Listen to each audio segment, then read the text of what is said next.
Hello and welcome to Endless Watch. Today we're talking about Apple. Apple released a streaming service creatively named Apple TV Plus. Right? Because you have to buy an Apple TV and you get the plus sign on it. And that makes it Apple TV Plus. Real creative. Something new. Apple AR glasses, which you delayed till 2021 or 22. Literally any other creative thing you go for a streaming service. Don't we have enough of that already? So Apple released 9 shows and more content to come in, from Dickinson to The Ghostwriter to The Morning Show to C to all these awesome new shows. Apple is bringing in a new light to creativity.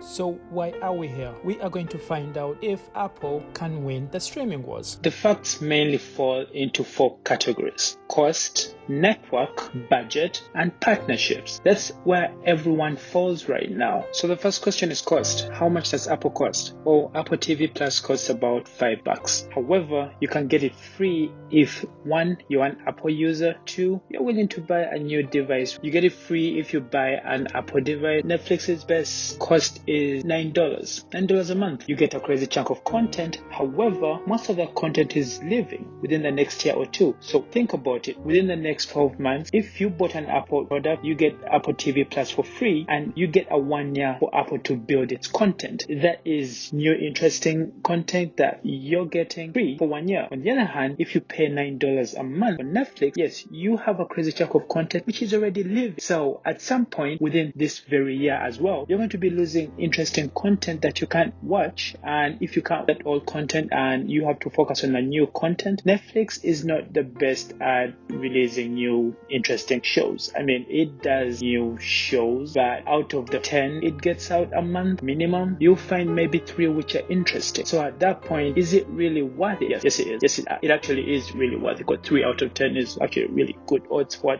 streaming service. The next point is, but how much has Apple set aside to put into its streaming service? Rumor is $6 billion. It started at $1 billion in 2018. It's rumored to have $2 billion set aside for content in 2019 and going up to $6 billion. I know that's half last year's Netflix last year budget. Netflix had about $12 billion set aside for content. The difference is Apple is a cash cow. It has an iPhone cash machine. It brings in roughly $52 billion a quarter from just its hardware product. Netflix doesn't even come close to that. So the next thing would be the net. Well, this is why everything comes interesting, because Netflix is already in almost every country in the world. It's a worldwide network. So it already has content creators around the world creating content in their traditional languages and bringing it to their local populations and bringing in more subscribers. That's a good thing. However, Netflix does not have China with the largest population in the world. Apple is in China. In all the streaming services out right now, Apple has the best access to China, better than Disney. Disney might have partnerships with its amusement parks. Apple has China. All its devices sold in China. The fact that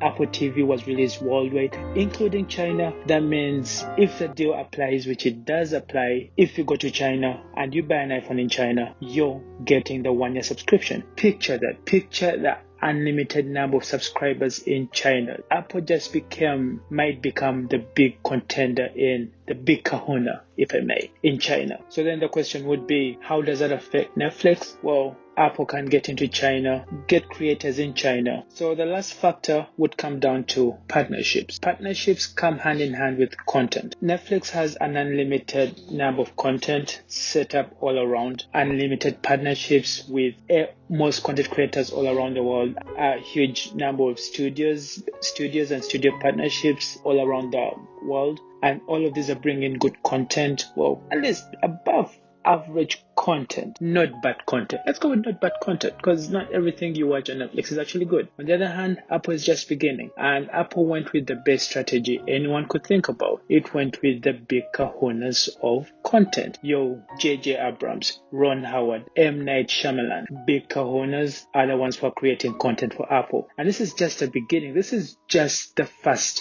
pioneers of content on Apple TV Plus. We do not know what the next 12 months look like. We only know that Apple is committing at least 2 to 6 billion to those creators. Picture that, 6 billion with partnerships from J.J. Abrams, Ron Howard, M. Night Shyamalan. I mean, have you seen that trailer for The Servant? That is freaky. Now picture his mind creating content for Apple, creating unlimited TV shows for Apple. So yes, the question was, can Apple take over Netflix? Can Apple kill Netflix? Netflix is at its peak right now. Peak content, peak viewers, peak subscriptions. It definitely cannot increase its price anymore. I think it's going to be a while before Apple TV can take over Netflix, but it's coming. See, the fact is Netflix is already set up. It's already established. It's a mature company in the streaming game. It can't do anything that will surprise us. On the other hand, this is the next big thing for Apple, and Apple is committed to it. So